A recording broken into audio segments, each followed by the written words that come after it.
Dėl tų gatvių pavadinimo, dėl Salomėjos Nėries. Senai mirusi poetė ir dabar jai paimti, nukirsti galvą. Tai nuvažiuokit, iškaskite, nukirskite tą galvą. O pačiai Salomėjai liepė ištekėti Maskvoje už karjeristo karininko. Liepė. Nu ir ką, tu klausai? Nu klausai, tada sulauži. Tu jau sulauži tą žmogų. Tu darai, ką tau liepė. Jau nekalbant ant kantatos apie Staliną, tai žinai, gali parašyti kantatą apie Staliną ir numest kaip graužtuką. Dabar man klausimas, jeigu jūs tokie jau tėtai, kodėl jūs neparašot, kad išviešintų KGB agentus? Tai jie iš tikrųjų dirbo prieš Lietuvos nepriklausomybę. Vat kada išviešins tos KGB agentus, vat tada aš pritarsiu galbūt. Bet tai jau senai mirusi, kuri negali apsiginti poetė. Tau liepia parašyti apie Staliną? Nu, tu rašai apie Staliną. O gal ne taip labai liepia, gal tu ir pati įsimylėjusi Staliną. Kartais taip atrodo, žinai.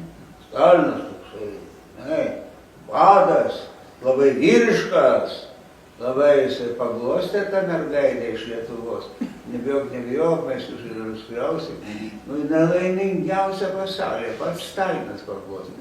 Imkim Kubilinską, vaikų rašytojas yra. Tai aš nesuprantu, kodėl mes čia dėl tokių keliam aistras. Valio, manim gali pasitikėti. Jeigu reiks, aš nušausiu ir savo draugą.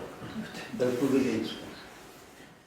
Visumoje tai aš matau, kad jūs ne tik tuos mirusius, bet ir gyvus žmonės norit nukirsti galvas kapoti. Lietuvos senos nebėra. Lietuva LTSR. Ir stovi didžiausias paminklas Liudui Girai. Už šitokiam poetui. Tai jūs kaip KGBistai norit tik tai kapot galvas. Tai čia galėtų cituoti į tą pačią vargšę Salomėją galėtų. Tiesiog gėdą skaityti. Bet ką tu padarysi? Tu negyvenai tada. Negali kaltinti, nes pats nepatyrei jo aplinkybių. Gal ir nebūtum taip elgęsis. Daugybė žmonių buvo, kurie nesielgė niekšiškai arba nesižemino, nepataikavo, nesistengė patekti nomenklatūrą.